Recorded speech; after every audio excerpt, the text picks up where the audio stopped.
At Thanksgiving, I asked why my 5-year-old daughter's surgery got cancelled. My parents smiled. We spent her surgery money on your brother's party. She'll live. I just stared. Funny. The hospital sent me the recording of who called to cancel. Their faces went corpse white. The November wind carried the scent of wood smoke and dying leaves through Maple Ridge, Ohio. Jerry Crowell felt the cold bite through his jacket as he walked up the driveway of his childhood home, a covered casserole dish balanced in one hand while his other held tight to his daughter's small fingers. Lainey moved slowly beside him, her steps careful and deliberate. At 5 years old, she learned to compensate for the balance issues that plagued her daily. The inner ear condition had stolen her equilibrium, turned simple playgrounds into obstacle courses, made her classmates stare when she stumbled during circle time. "We're almost there, sweetheart," Jerry said, keeping his voice light despite the exhaustion pressing down on his shoulders. "Will Grandma have a good rolls?" Lainey asked, tilting her head up at him. The movement made her wobble slightly, and Jerry steadied her without thinking. "I'm sure she will." The truth was Jerry didn't care about the rolls or the turkey or any of it. He'd been pulling double shifts of the warehouse for 6 months straight. His back aching, his hands calloused, counting every dollar that went into the surgery fund. Next Tuesday, 7 days from now, the specialist would finally correct the damage in Lainey's inner ear, give her back the childhood she deserved. He checked the account that morning. Every penny was there, right where it should be.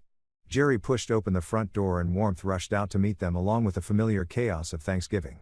His mother's voice carried from the kitchen, sharp and cheerful. His father's laugh bowed from somewhere deeper in the house. The television blared a football game nobody was watching. Jerry, his mother, Connie, appeared in the kitchen doorway, wiping her hands on a towel. She was 58 with carefully dyed brown hair and the kind of smile that had always seemed to stop just short of her eyes. "You made it. And there's my girl." Lainey waved shyly, pressing closer to Jerry's leg. "Go ahead and set that on the counter," Connie said, already turning back to the kitchen. "Dinner's almost ready. Your brother's in the living room." Of course he was. Tyson was always wherever the attention gathered thickest. Jerry guided Lainey toward the couch where his younger brother sprawled like a king, surveying his domain. Tyson was 32, but somehow looked both younger and older. Boyish charm mixed with aware of someone who'd never been told no. He was holding court with a couple of cousins, gesturing wildly. "So, the venue alone cost 15 grand, Tyson was saying, his voice full of swagger. "But when you're putting on an event this big, you can't cheap out. My sponsors expect quality." Jerry felt something twist in his chest. He guided Lainey to a chair in the corner. Far from the chaos. "Uncle Tyson," one of the cousins said, "that's insane. How do you even afford it?" Tyson's grin widened. "Family came through. Sometimes you got to ask for help when opportunity knocks." Jerry's phone buzzed in his pocket. He pulled it out, expecting a work message. Instead, he saw a notification from the hospital billing department. His fingers felt cold as he opened it. "Your appointment scheduled for November 28th has been canceled at the request of the patient's guardian. Please contact our office to reschedule." Jerry read it twice, then a third time. Guardian. He was Lainey's only guardian. Her mother had disappeared before her second birthday. Left nothing but a note in an empty closet. Jerry had raised Lainey alone, worked himself half to death to give her everything she needed. He walked into the hallway away from the noise and called the hospital. "Yes, Mr. Crowell," the receptionist said, her voice apologetic. "We received a call this morning from a family member stating you'd change your mind about the procedure. I didn't call you." The caller identified herself as the patient's grandmother and said she had your authorization. Jerry's vision narrowed. "Did you record the call?" "We have a voicemail." "Yes, sir. Would you like us to send it to your email?" "Do it now." He hung up and stood there in the hallway staring at family photos on the wall.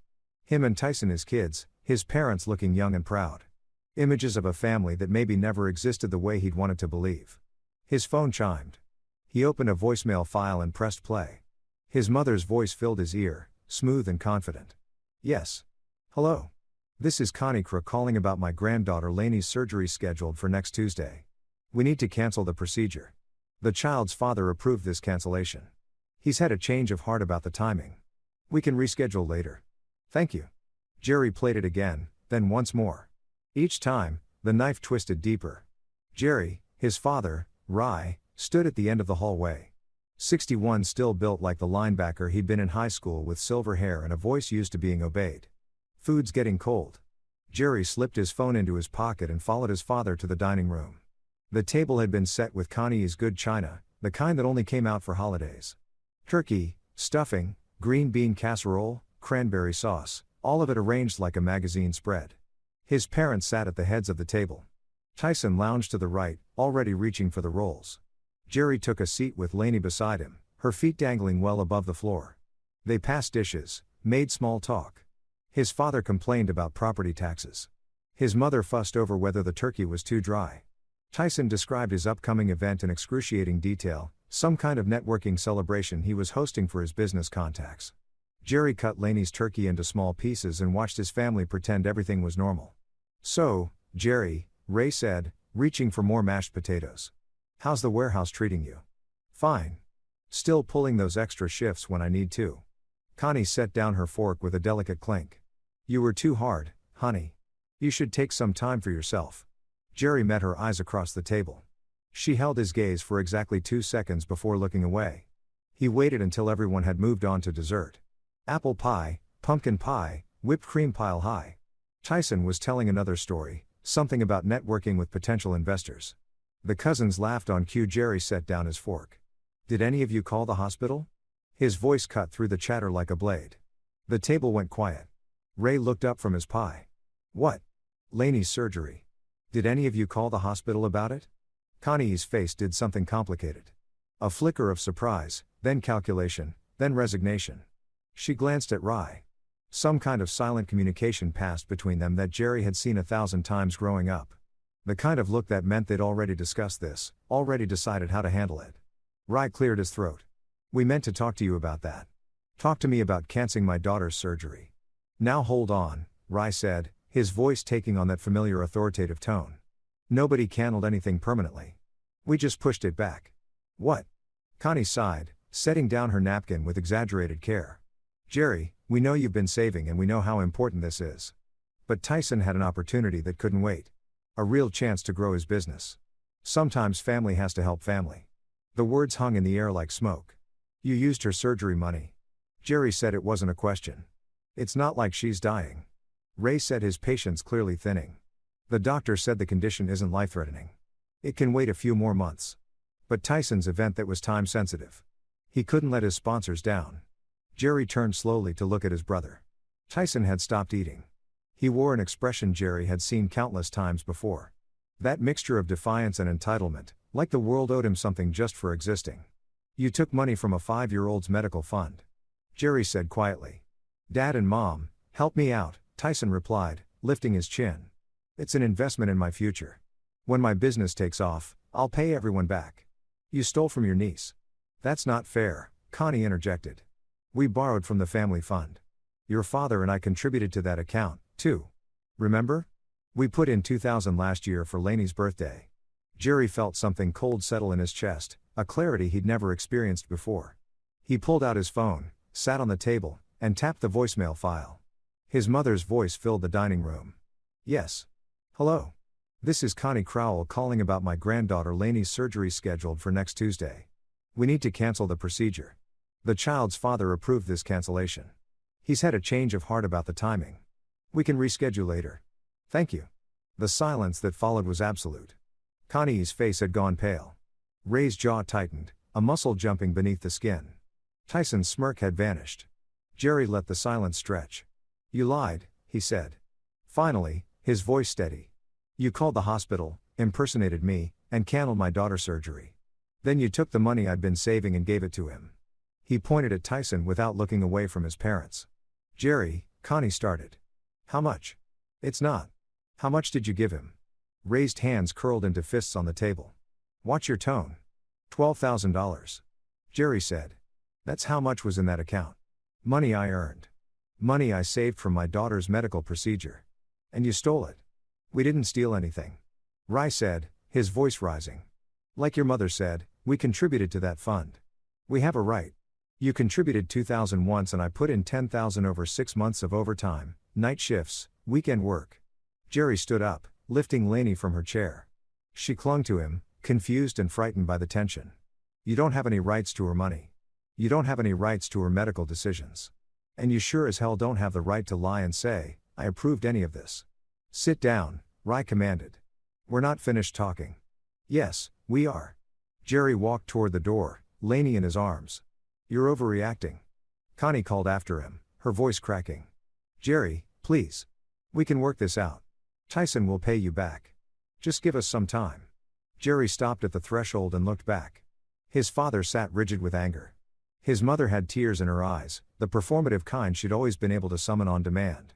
Tyson stared at his plate, suddenly very interested in his remaining pie. "You ruined yourselves," Jerry said quietly. "Remember that?" He carried Lainey out into the cold November night, and didn't look back. The drive home took 15 minutes. Jerry kept his breathing steady, his hands loose on the wheel. Lainey sat in her booster seat, watching him with those wide, worried eyes. "Daddy." "Yeah, baby. Are you mad at Grandma and Grandpa?" Jerry merged onto the main road, street lights casting moving shadows through the car. "I'm disappointed in them. Did I do something wrong?" The question hit him like a fist. He pulled into their driveway, a small ranch house with peeling paint and a yard that needed work. Home. The place he made for them after her mother left. Not much, but theirs. He unbuckled Lainey and carried her inside, straight to her bedroom with its pink walls and toy dinosaurs scattered across the floor. He set her on the bed and knelt beside her so they were eye level. "Listen to me," he said, taking her small hands in his. "You didn't do anything wrong. You understand nothing. This is about choices grown-ups made. Bad choices. But the surgery, we're still doing the surgery. I promise you. Next Tuesday, just like we planned." "But Grandma said," Grandma was wrong. The words felt good to say out loud. "Solid, true, and I'm going to fix this. But you need to know something, okay? You did nothing wrong. Don't ever think that." Lainey nodded, though her eyes still held uncertainty. Jerry got her ready for bed, helped her brush her teeth, read her 2 chapters of the dinosaur book she loved. By the time she fell asleep, it was nearly 9 o'clock. He walked back to the living room and sat on the couch in the darkness. The house was quiet except for the hum of the refrigerator and the distant sound of traffic. Jerry closed his eyes and let himself remember.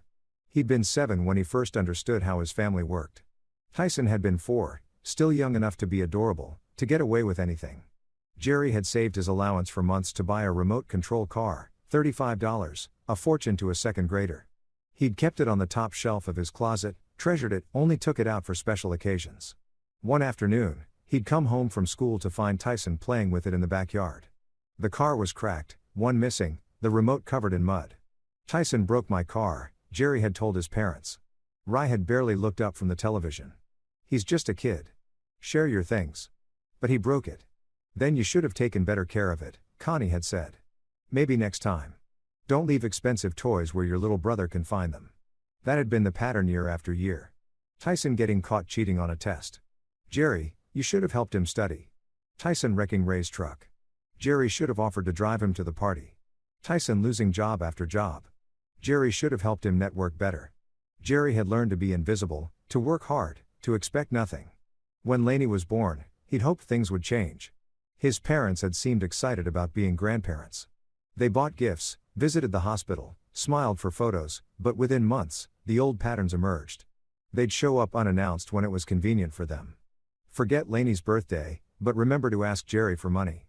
Make promises they never kept. Jerry had kept hoping anyway. Kept believing that maybe someday they'd see him. Really see him. Tonight had shattered that illusion forever. He opened his eyes and reached for his phone. First, he called the hospital. A different receptionist answered, "Night shift." "I need to reschedule my daughter's surgery," Jerry said. "The one that was canceled this morning." "Let me look that up." Lainey Crowell. "Yes." Keys clicked in the background. "I see the cancellation. We can put you back on the schedule for Tuesday the 28th, same time as before." "Good. And I need you to put a note on our file." "What kind of note?" "Only I can authorize any changes to her treatment or appointments. Nobody else, not my parents, not any other family members. Just me. I want a security flag on the account." A pause. "Is there a safety concern?" "There's a fraud concern. Someone impersonated me to cancel the surgery." "Oh," another pause. "I can absolutely add that note. And sir, if you'd like to file a formal report, not yet, but keep that voicemail. I might need it. We keep all communications for 6 months. It'll be in the system." Jerry thanked her and hung up. Then he opened his banking app. The surgery account showed a balance of $347.82. $12,000 had been withdrawn 2 days ago. He took a screenshot. Next, He went through his text messages. Found one from Tyson from last week. Mom and Dad are helping me out with the event budget. Going to be epic. Another screenshot. He opened his email and found the hospital bill estimates, the payment plan he'd set up, the confirmation of his deposits over the last 6 months. More screenshots. By midnight, Jerry had documented everything, every text, every email, every transaction. The voicemail had been downloaded and backed up to 3 separate locations. He created a folder on his computer and labeled it evidence. Then he sat back and stared at it. He wasn't building a fight. He was building a case. His phone buzzed. A text from Connie. Jerry, please call me. We need to talk about this like adults. He deleted it. Another text came through immediately. You're being cruel. We're family. He deleted that, too. A third message. Tyson feels terrible. He wants to apologize. Jerry turned off his phone and went to bed. Sleep came surprisingly easily. For the first time in years, Jerry felt no guilt, no uncertainty, just cold, clear purpose. The next morning, Jerry drove Lainey to school and went straight to work. The warehouse was massive, filled with rows of shelving that stretched toward the ceiling. Forklifts beeped, radios crackled. The morning shift supervisor, Phil, waved him over. You look like hell, Phil said. Family Thanksgiving. Say no more. Phil handed him a clipboard. Got a big order shipping today. You got to handle the loading dock. Yeah. Jerry spent the day in motion, loading pallets, checking inventory, moving boxes.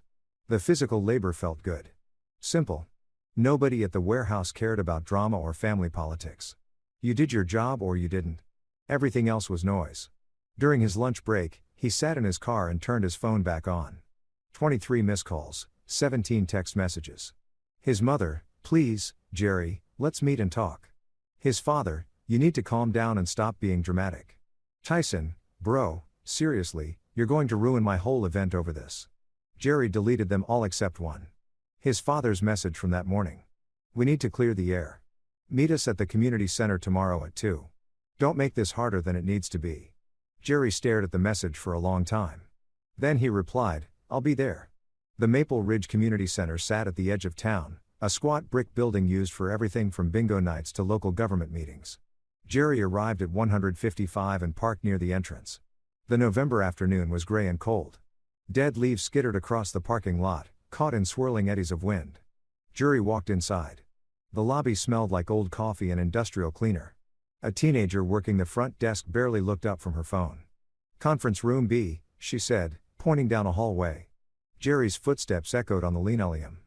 He found a room at the end of the corridor, a small space with a folding table, plastic chairs, and a white board covered in faded marker stains. His parents were already there. Ray stood by the window, arms crossed. Connie sat at the table, hands folded in front of her. Tyson leaned against the wall, trying to look casual and failing. Jerry walked in and closed the door behind him. Ray turned to face him. You're late. I'm not. Jerry checked his watch. It's 1:59. Don't start with that attitude. Why am I here? Ray's jaw tightened. Because we're family, and family solves problems together. Not by running away on Thanksgiving. Not by ignoring phone calls. I didn't run away. I left after discovering you committed fraud. That's a serious accusation, Ray said, his voice dropping into a dangerous register. Jerry pulled out a chair and sat down.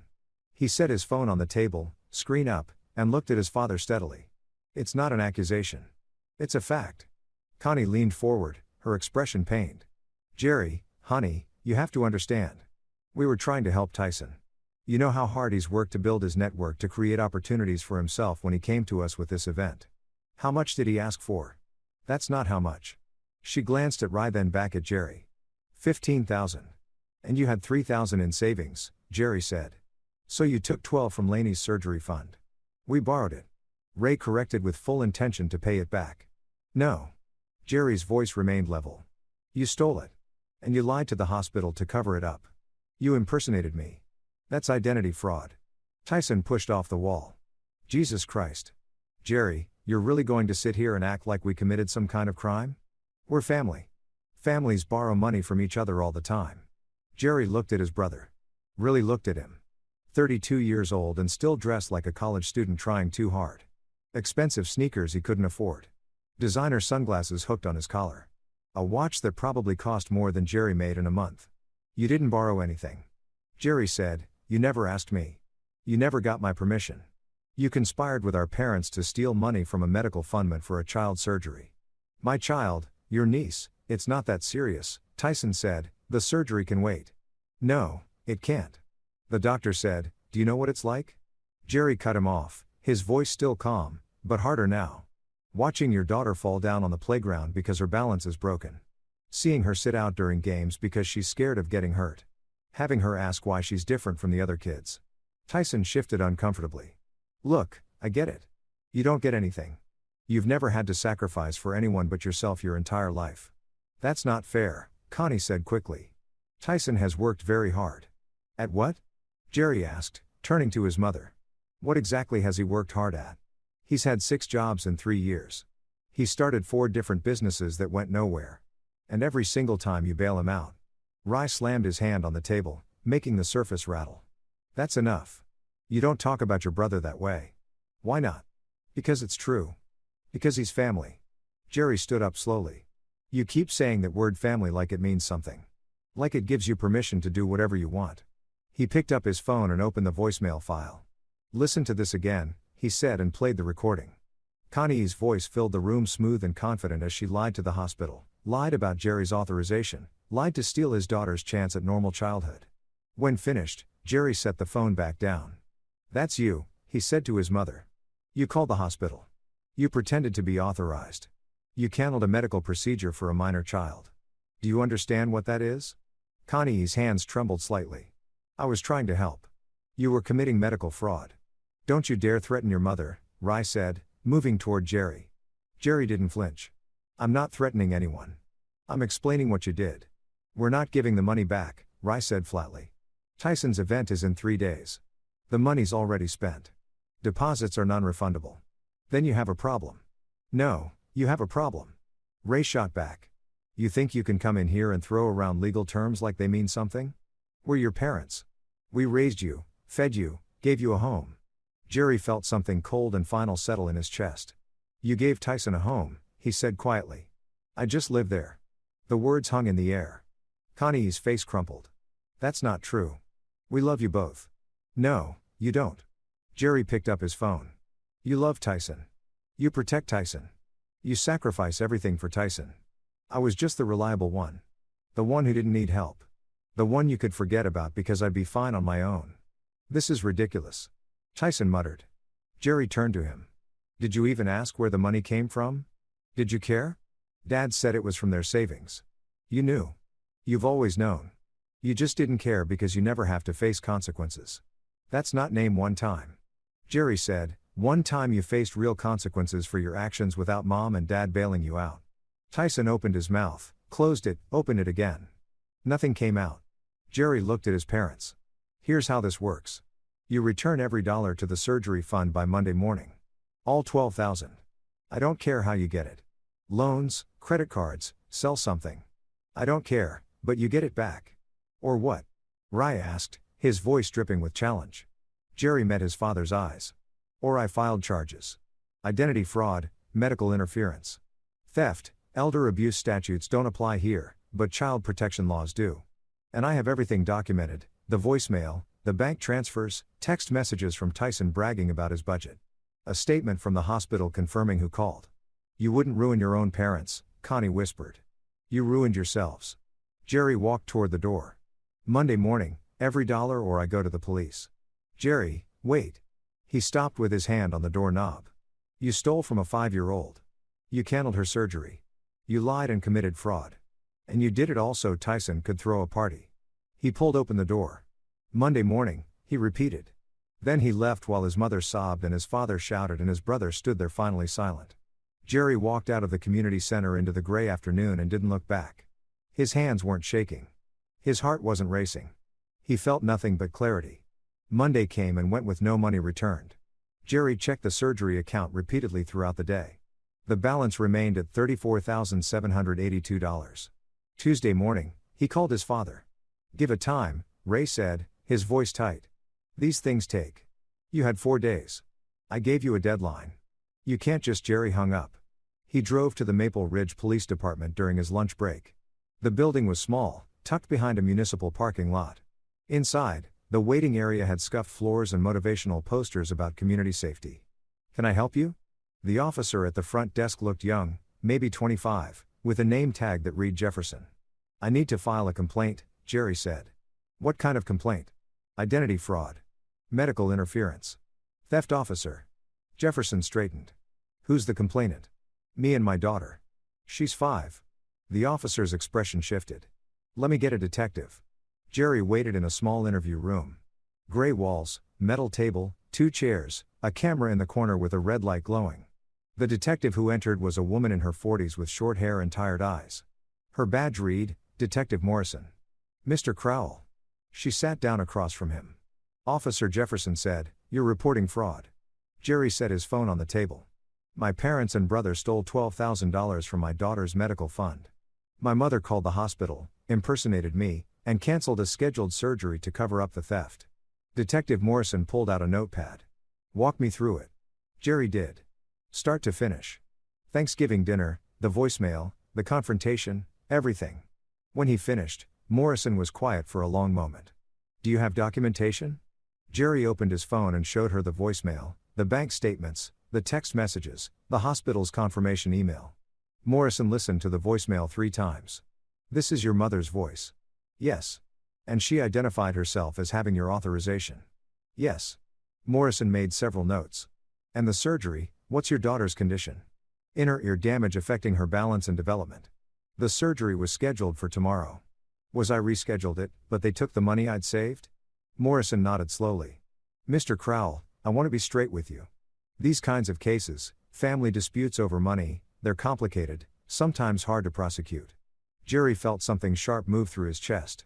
So, you're not taking this seriously. I didn't say that. Morrison met his eyes. What I'm saying is that your evidence is stronger than most family fraud cases I see. The voicemail is damning. The bank records are clear. The medical interference adds weight. If you want to pursue this, we can investigate. I want to pursue it. Even though it's your parents, especially because it's my parents. Morrison studied him for a moment. Kids usually hesitate to press charges against family. I'm not hesitating. I can see that. She tapped her pen against her notepad. Give me 48 hours. I'll need to verify the hospital records, pull the full bank statements, interview some witnesses, but based on what you've shown me, this case has merit. Jerry stood. Thank you, Mr. Crowell. Morrison stood as well. One more thing, if you move forward with this, there's no going back. Once charges are filed, it's out of your hands. The state pursues the case. You understand? I understand. And you're prepared for what that means for your family. Jerry thought of Lainey asking if she'd done something wrong. Thought of her wobbling across playgrounds while other kids ran easily. Thought of his parents choosing Tyson's vanity over her health. They made their choice. He said, I'm making mine. Morrison nodded. I'll be in touch. That night, Jerry was putting Lainey to bed when someone knocked on his door. He looked through the peephole and saw his father standing on the porch. Jerry opened the door but didn't step back to let him in. What do you want? Ray looked older than he had on Monday. The lines around his eyes deeper, his shoulders less certain. We need to talk. Ray said, we talked. I gave you a deadline. You ignored it. You don't understand what you're doing. I understand exactly what I'm doing. Ray's jaw tightened. You went to the police. How do you know that? Officer Jefferson is married to your mother's cousin. Word travels in this town. Jerry, you should have remembered that before you tried to destroy your family. Jerry leaned against the door frame. I didn't destroy anything. You did that yourselves. We made a mistake. You committed a crime. It was a family matter. Stealing $12,000 and committing identity fraud isn't a family matter. It's a felony. Ray took a step forward. His voice dropped. You pull this back right now. You call the police and tell them it was a misunderstanding. No, Jerry, go home. Dad, listen to me. Ray said, his voice shaking now. Your mother is terrified. Tyson is panicking. Do you have any idea what this could do to us? To our reputations? To our lives? Jerry felt nothing but cold clarity. You should have thought of that before you stole from your granddaughter. She's fine. The surgery can wait. That's not your decision to make. Ray's hand shot out and grabbed Jerry's arm. His grip was tight, almost painful. You ungrateful? Jerry yanked his arm free. Don't touch me after everything we did for you. Like what? Jerry asked, his voice dropping to something dangerous. What exactly did you do for me? You fed me because that's what parents have to do. You kept a roof over my head because not doing it was illegal. But you never chose me. Not once. Every time I needed something, you told me to figure it out. Every time Tyson screwed up, you fixed it for him. You don't get to pretend you were some kind of martyrs now. Ray's face had gone red. We gave you a home. You gave Tyson a home. I was just there. The words seemed to hit Ray like a physical blow. He stepped back, breathing hard. You're making a mistake, he said finally. The only mistake I made was thinking you might change. Thinking you might care about Lainey more than you cared about protecting Tyson. We do care about her. Then why did you steal her surgery money? Ray had no answer. Jerry stepped back and started to close the door. Don't come back here. If you want to talk, do it through lawyers. Jerry, he closed the door, locked it, stood there listening to his father's breathing on the other side. After a long moment, footsteps retreated down the porch steps. Jerry looked through the peephole and watched his father drive away. Then he went to check on Lainey. She was asleep. One arm wrapped around her stuffed brachiosaurus, her breathing soft and steady. Jerry sat on the edge of her bed and smoothed her hair back from her forehead. I'm not backing down, he whispered. I promise. Wednesday morning, Detective Morrison called. Mr. Crowell, I need you to come down to the station. What's wrong? Nothing's wrong, but we've had a development. Jerry took the afternoon off work and drove to the police department. Morrison met him in the lobby and led him back to her office, a cluttered space with filing cabinets and a desk covered in case folders. Your father came in this morning, she said, gesturing for Jerry to sit. He filed a complaint claiming you threatened him and your family. Jerry felt his chest tighten. That's not true. I know. Morrison pulled out a recording device. He insisted I take a statement. I did. Then I asked him about the voicemail from a hospital. What did he say? He claimed it was a miscommunication that your mother called to ask about postponement options, not to cancel. When I played him the actual recording, his story fell apart pretty quickly. Morrison clicked the device and Ray's voice filled the room, angry and defensive, talking over Morrison's questions, refusing to explain why his wife had lied about Jerry's authorization. He eventually admitted they took the money, Morrison said. Claimed it was a family loan that you'd agreed to. When I showed him your bank statements proving you were the only contributor to that account, he stopped talking. Jerry let out a breath. So, what happens now? I've completed my investigation. The evidence supports charges of identity fraud, medical interference, and theft. The district attorney is reviewing the case. If they agree to prosecute, and based on what I've seen, formal charges will be filed within the next 72 hours. All three of them. Your mother for making the fraudulent call, your father as an accessory. He admitted to helping facilitate the withdrawal, and your brother for receiving stolen funds knowing they came from your daughter's medical account. Jerry nodded slowly. Mr. Crowell, Morrison said gently. Are you sure about this? Why does everyone keep asking me that? Because it's a big step. Prison time is a real possibility here. Good. Morrison studied him. You don't have any doubts? They stole from my daughter. They lied. They would have let her suffer because Tyson wanted to throw a party. No, I don't have doubts. Morrison nodded. Then we moved forward. I'll need you to give a formal statement, and you should prepare for this to get messy. Your family will likely hire lawyers. There might be media attention depending on how the defense handles it. I don't care. You might care when it's happening. I won't. Morrison smiled slightly. It wasn't a happy expression.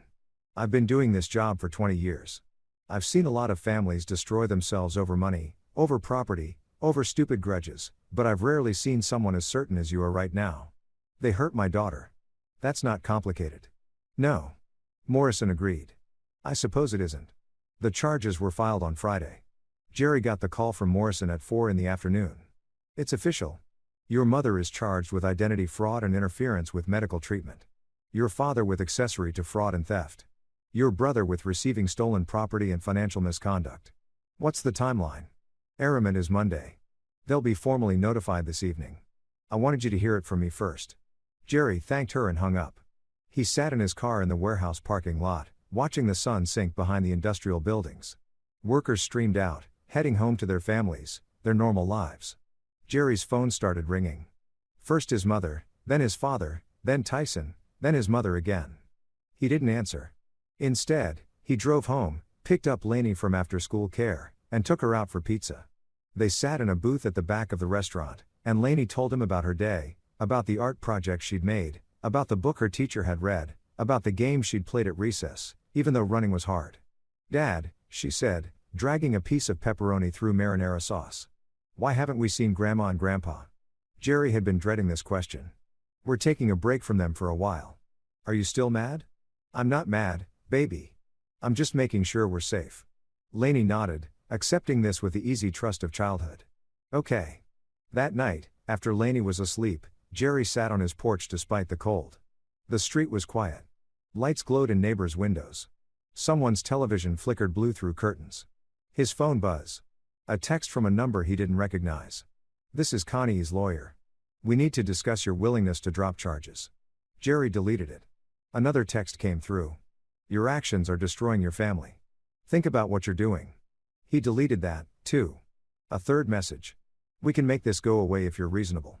Jerry turned off his phone. He'd stopped being reasonable the moment his mother lied to a hospital about his daughter's surgery. There was no going back now, and he was fine with that. The courthouse was an old building in the center of Maple Ridge, built from gray stone that had weathered 100 red years of Ohio seasons. Jerry arrived early Monday morning wearing the only suit he owned, slightly too tight in shoulders, slightly too short in the sleeves, but clean and pressed. Detective Morrison met him in the lobby. The arraignment is at 9 o'clock. You don't have to be here for this part. I want to be. It's just a formality. They'll enter. Please set bail. Schedule the preliminary hearing. I know. I still want to be here. Morrison nodded. Courtroom 3, second floor. Jerry climbed the wide staircase, his footsteps echoing. The hallway was lined with wooden benches where people waited, defendants, witnesses, family members. He recognized a few faces from around town. They looked away when they saw him. Word had spread fast. A son pressing charges against his parents. In a town like Maple Ridge, that was the kind of story that traveled faster than weather. Jerry found a seat near the back of courtroom 3. The space had high ceilings and tall windows that let in thin November light. The judge's bench dominated the front. Dark wood worn smooth by decades of justice. At 9 sharp, the bailiff called the room to order. All rise for the Honorable Judge Patricia Brennan. Everyone stood. The judge entered. A woman in her 60s with silver hair and glasses perched on her nose. She took her seat and surveyed the courtroom with the expression of someone who'd seen everything and wasn't impressed by any of it. First case, she said, the State of Ohio versus Connie Marie Crail, Raymond James Crowell, and Tyson Ray Cra. A door opened and Jerry's family entered with their lawyers. Connie looked smaller than she had 2 weeks ago. Her face was puffy, eyes red. She wore a navy dress that hung loose on her frame. Ray walked stiffly beside her, his jaw set, refusing to look anywhere but straight ahead. Tyson brought up the rear, flanked by a lawyer in an expensive suit who looked like he handled bigger cases in bigger cities. The three of them stood before the judge. Brennan read the charges without inflection. Connie Marie Crowell, you are charged with identity fraud and interference with medical treatment. How do you plead? Connie's lawyer, a local attorney named Peters, stepped forward. Not guilty, Your Honor. Raymond James Crowell, you're charged with accessory to fraud, coercion, and theft. How do you plead? Not guilty, Ray's lawyer said. Tyson Ray Crail, you are charged with receiving stolen funds and financial misconduct. How do you plead? The expensive lawyer smiled confidently. Not guilty, Your Honor. Judge Brennan made notes. Bail is set at $25,000 each. Preliminary hearing is set for December 15th. She looked up over her glasses. I'm also issuing a protection order. The defendants are to have no contact with the victim or the victim's minor child. Your Honor, Peters objected. These are the child's grandparents who allegedly committed fraud to steal from her medical fund. Brennan cut him off. The protection order stands. Any violation will result in immediate incarceration. Is that clear? Connie's face crumpled. Ray's hands clenched into fists. Tyson looked at his lawyer who shook his head slightly. Yes, Your Honor, Peter said quietly. Court is adjourned. The gavel came down with a crack that echoed through the courtroom. Jerry watched his family file out. Connie was crying openly now. Ray had his arm around her, guiding her toward the exit. Tyson walked behind them, texting furiously on his phone. None of them looked at Jerry. He waited until the courtroom had cleared before standing. Morrison was waiting in the hallway. That went smoothly, she said. What happens next? Preliminary hearing in 3 weeks. The prosecution will present evidence. The defense will try to get charges reduced or dismissed. Based on what we have, I'd be surprised if it doesn't go to trial. How long until trial? Could be months, maybe longer. These things move slowly. Jerry nodded. I need to get to work. Mr. Crowell Morrison caught his arm gently. You did well in there. I didn't do anything. I just sat there. You showed up. That matters. A lot of people wouldn't have a spine to see this through. Jerry shrugged. They hurt my daughter. It's not complicated. He left Morrison in the hallway and walked out of the courthouse into the cold morning. The preliminary hearing 3 weeks later was longer and more intense. The prosecution called Detective Morrison to the stand. She walked the court through the investigation. The voicemail recording, the bank statements, the text messages. Everything was entered into evidence with careful precision. Then they played the recording. Jerry sat in the gallery and watched his mother's face as her own voice filled the courtroom. The lie sounded even worse in the sterile legal environment. Confident, deliberate, completely fraudulent, Connie kept her head down, hands twisted together in her lap. The defense tried to argue that it was a misunderstanding, that Connie had only been trying to help, that families communicate about medical decisions all the time. Judge Brennan cut them off. Counselor, the recording is clear. The defendant identified herself as having the father's authorization. She did not. That's not a miscommunication. That's fraud. Next came the bank records. The prosecution showed the pattern of Jerry's deposits over 6 months. Then the single large withdrawal that emptied the account. And who authorized that withdrawal? The prosecutor asked Morrison. Raymond Crowell. He has signature authority on the account because he contributed funds previously. Did he have the account holder's permission for that withdrawal? No. Mr. Cra, the victim, was unaware of the withdrawal until after it occurred. Ray's lawyer tried to argue that having signature authority meant Ray had legal right to withdraw funds. Judge Brennan looked skeptical, even if those funds were specifically earmarked for a minor child's medical procedure. Family accounts often have flexible usage. We're not talking about flexible usage, counselor. We're talking about taking money designated for a child's surgery and giving it to her uncle for a party. The court finds sufficient evidence to proceed to trial on all charges. The defense lawyers huddled with their clients. Tyson's expensive attorney whispered urgently. Connie was crying again. Ray sat rigid, staring at nothing. Trial is set for February 20th. Brennan announced all previous conditions remain in effect. Court is adjourned. Jerry tried to keep life normal through December and January. Lainey's surgery had been rescheduled for early December. Jerry took her to the hospital on a cold Tuesday morning. The procedure took 4 hours. He sat in the waiting room drinking bad coffee and reading the same magazine 3 times without absorbing any of it. When a surgeon came out, she was smiling. Everything went perfectly. She should see significant improvement in her balance within a few weeks. Jerry's legs felt weak with relief. He saw Lainey in recovery, groggy and confused, but okay. She smiled at him through the fog of anesthesia. Did it work? She slurred. It worked, baby. Good. I want to run. Jerry held her hand and felt something tight in his chest finally ease. The money had been recovered as part of the criminal case. The court had frozen Tyson's accounts and ordered restitution. Jerry got every penny back, plus damages. By Christmas, Lainey was running. Actually running. Not carefully, not hesitantly, but with the wild abandon of a normal 5-year-old. She played tag at school. She jumped in puddles. She spun in circles until she was dizzy and laughing. Jerry watched her and knew he'd made the right choice. The trial began on February 20th. The courthouse was busier this time. Word had spread beyond Maple Ridge. A few reporters lingered in the hallway, notepads ready. Jerry wore the same suit, still too tight, still too short. The jury was selected over 2 days. 12 people from a surrounding county who would decide his parents' fate. They looked ordinary: a retired teacher, a grocery store manager, a mechanic, a nurse. Normal people asked to judge an abnormal situation. Opening statements came next.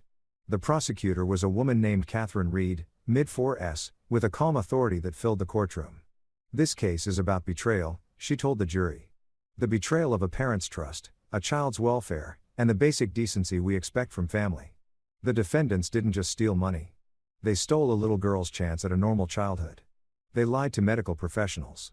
They committed fraud. And they did it all so that one member of this family could throw a party. She paused, letting the words sink in. The evidence will show you exactly who made these choices and why. And it will show you that these weren't mistakes or misunderstandings. They were deliberate, calculated acts designed to benefit one person at a child's expense. That's not family. That's crime. The defense went next. Peters, representing Connie and Ray, tried a different approach. This is a family tragedy, a misunderstanding that spiraled out of control. Yes, mistakes were made. Yes, there was miscommunication. But these are grandparents who love their granddaughter. They contributed to her medical fund. They were involved in her care. When their son Tyson came to them with a once-in-a-lifetime opportunity, they made a choice, perhaps an unwise choice, to help him with the understanding that the money would be repaid quickly. Tyson's lawyer was more aggressive. My client is a victim of his parents' decisions. He asked for help with a legitimate business expense. He was told the funds were available. He had no knowledge of where that money came from or how it was obtained. Holding him responsible for his parents' actions is unjust. Judge Brennan called a recess. Jerry sat in the hallway and drank water from fountain that tasted like metal. Morrison found him. "You okay? They're making me sound unreasonable. That's their job. Don't let it get to you." "I'm not." And surprisingly, he wasn't. The anger that had driven him for months had cooled into something harder, more permanent. Not rage, just certainty. The prosecution built their case methodically. They called the hospital administrator who confirmed the cancellation call and verified it came from Connie. They called the bank officer who confirmed Ray had withdrawn the money without Jerry's knowledge. They called Jerry's supervisor from the warehouse who testified about the overtime hours Jerry had worked, the extra shifts, the dedication to saving for his daughter's surgery. They played the voicemail recording multiple times. Each time, jury members glanced at Connie. She kept her head down, tears streaming silently. Then the prosecution called Jerry to the stand. He walked to the witness box, feeling strangely calm. Raised his right hand, swore to tell the truth. Reed approached with a gentle expression. "Mr. Crowell, tell the jury about your daughter, Lainey." Jerry took a breath. "She's 6 now. She loves dinosaurs. She's learning to read. She's the bravest person I know." "What was her medical condition?" "Inner ear damage. It affected her balance. She fell a lot. Couldn't run or play like other kids. She was self-conscious about it. And the surgery was meant to correct this." "Yes." "How long had you been saving for it?" 6 months. I worked overtime. Took every extra shift I could get." "How much did you save?" $12,000. Reed let that number hang in the air. "When did you learn the surgery had been cancelled?" Jerry described Thanksgiving. The dinner, the tension, the message from the hospital, his parents' casual admission. "What did you feel when you heard the voicemail recording?" Peters objected. "Relevance. I'm establishing state of mind." "Your Honor, I'll allow it." Jerry looked at the jury. "I felt like I'd been stupid for believing they might change. For thinking they cared about Lainey more than they cared about protecting my brother." "Did you confront them?" "Yes." "What did they say?" "That the surgery could wait. That Tyson's opportunity was more important. That family helps family." "Did they offer to return the money?" "No. My father said they weren't giving me anything." Reed nodded. "Thank you, Mr. Crale." Peters cross-examined next, trying to make Jerry seem vengeful, unreasonable, vindictive. He asked about childhood grudges, about whether Jerry had ever borrowed money from his parents, about whether this was really about the surgery or about old resentments. Jerry answered calmly, "This is about my daughter, nothing else." "But you refuse any reconciliation with your parents." "They stole from my daughter and lied about it. There's nothing to reconcile." "You don't think that's harsh?" "I think stealing from a child is harsh." Peters had no response to that. The defense presented their case over 3 days. They called character witnesses who testified that Ray and Connie were pillars of the community, that Tyson was a hard worker with big dreams, that this was all a terrible misunderstanding blown out of proportion. They tried to paint Jerry as estranged, difficult, holding unreasonable grudges. But they couldn't get around the voicemail. Connie took the stand in her own defense. She cried through her testimony, explaining that she'd only been trying to help both her sons, that she never meant any harm. That she loved Lainey and would never intentionally hurt her. "I made a mistake," she sobbed. "A terrible mistake. But I'm not a criminal. I'm a grandmother who tried to help and made the wrong choice." Reed's cross-examination was surgical. "Mrs. Crowell, when you called the hospital, did you identify yourself truthfully?" "I told them I was Lainey's grandmother." "Did you tell them you didn't have the authority to cancel the surgery?" "I thought yes or no, Mrs. Crowell." "Did you tell them you were not authorized to make medical decisions for the child?" "No." "Did you tell them the child's father approved the cancellation?" A long pause. "Yes." "Was that true?" "No." "So, you lied." "I thought you lied to medical professionals about having authorization you didn't have. In order to cancel a surgery you had no right to cancel. Is that correct?" Connie's face crumpled. "Yes." Ray testified next, trying to explain the financial decisions, the family dynamics, the complexities that led to their choices. Reed demolished him too, walking him through each decision, each lie, each deliberate act that built toward the fraud. Tyson didn't testify. His lawyer was smart enough to keep him off the stand. Closing arguments came on a Friday afternoon. Reed spoke to the jury with quiet intensity. The defense wants you to believe this was a misunderstanding, that these are loving grandparents who made a mistake. But the evidence tells a different story. It tells the story of deliberate fraud, of a lie told with confidence to a hospital, of money stolen from a child's medical fund, of a family who valued one member's vanity over a little girl's health. She walked along the jury box making eye contact with each member. When you deliberate, remember the voicemail. Remember Connie Crowell's voice saying she had authorization she didn't have. Remember that a 6-year-old child lost her chance at a normal childhood because her grandparents wanted to fund her uncle's party. That's not a mistake. That's a crime. And the law requires you to hold them accountable. Peters made his closing next, pleading for leniency, for understanding, for compassion. But Jerry could see it in the jury's faces. They'd already decided. The verdict came back Monday morning. Jerry sat in the gallery beside Detective Morrison, his hands steady on his knees. The jury filed in. None of them looked at the defendants. That was always a bad sign for the defense. Has the jury reached a verdict? Judge Brennan asked. We have, Your Honor. In the case of the State of Ohio versus Connie Marie Crale on the charge of identity fraud. How do you find guilty? Connie collapsed in tears on the charge of interference with medical treatment. Guilty. In the case of the State of Ohio versus Raymond James Crowell on the charge of accessory to fraud. Guilty. Ray's jaw clenched on the charge of theft. Guilty. In the case of the State of Ohio versus Tyson Ray Crowell on the charge of receiving stolen property. Guilty. Tyson's face went pale. On the charge of financial misconduct. Guilty. The courtroom erupted in whispers. Judge Brennan's gavel cracked once. Order. Sentencing will be held in 2 weeks. The defendants will remain free on bail until that time. Court is adjourned. Jerry sat still while the room cleared around him. He'd won. He didn't feel triumphant. Didn't feel vindicated. Just done, Jerry. Morrison touched his shoulder. You okay? Yeah, that was the right verdict. I know. She studied him for a moment. What happens now? I wait for sentencing. Then I go home to my daughter. Morrison nodded. She's lucky to have you. Jerry stood and straightened his jacket. I'm lucky to have her. Sentencing came 2 weeks later on a gray March morning. The courtroom was packed. More reporters now, more spectators drawn by the unusual case of son who'd sent his parents to prison. Judge Brennan called the court to order and reviewed the verdicts. This was a difficult case, she said, not because the law is unclear. It's very clear that what you did was criminal, but because it involved family, and family cases always carry additional weight. She looked at Connie. Mrs. Crowell, you committed identity fraud against your own son to harm your own granddaughter's medical care. You lied with confidence and without remorse to medical professionals. Your actions were deliberate and calculated. Connie sobbed quietly. Mr. Raymond Crowell, you facilitated this fraud. You stole money from a child's medical fund, knowing exactly what that money was for. You showed no remorse and attempted to intimidate your son when he sought justice.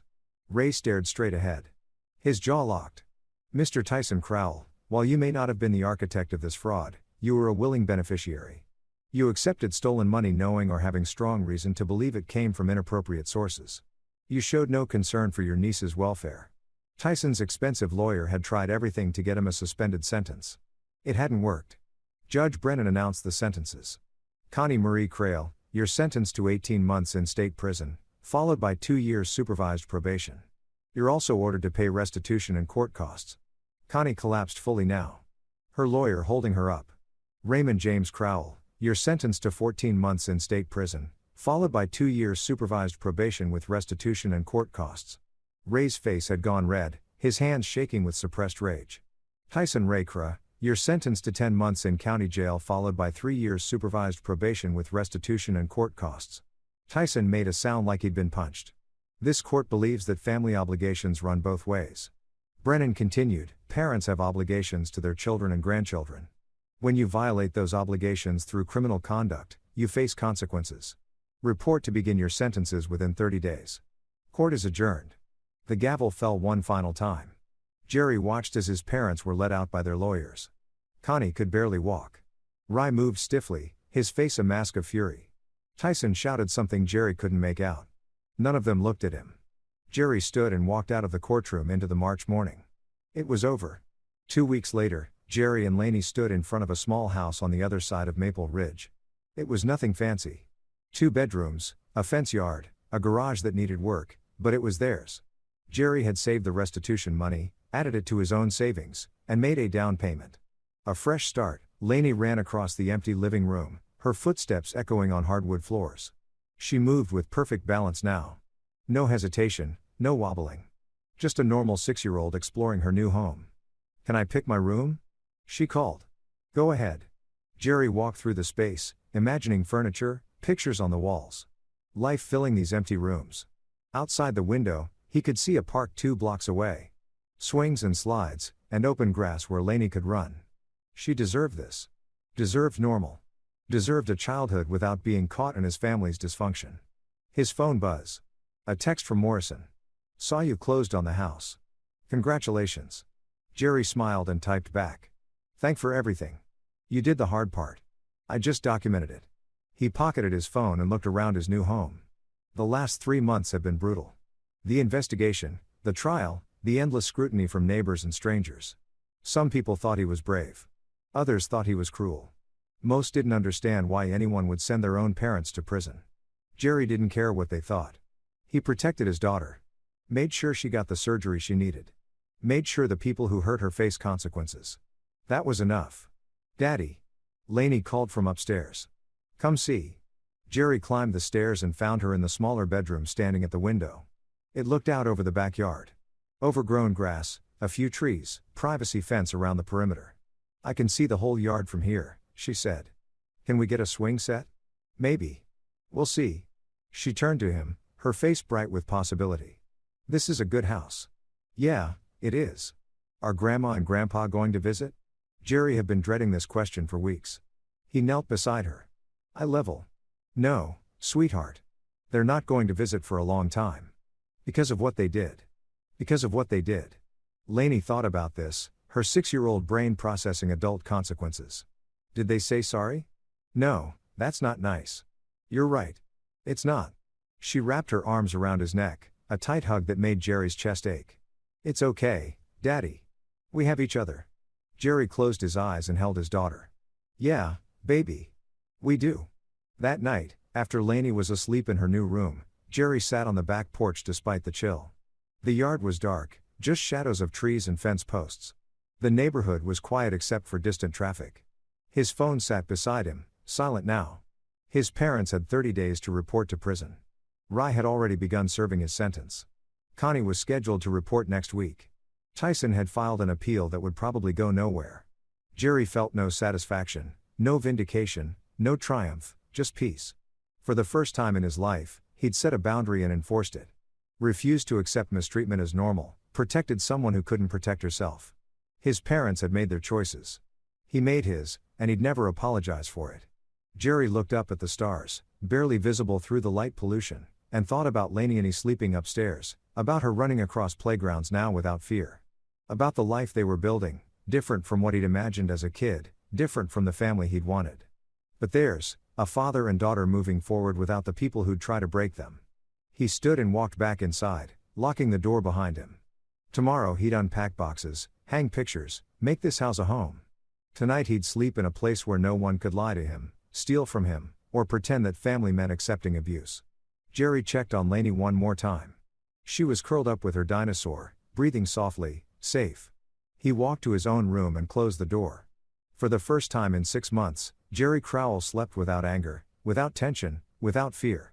Just a father who protected his daughter at any cost.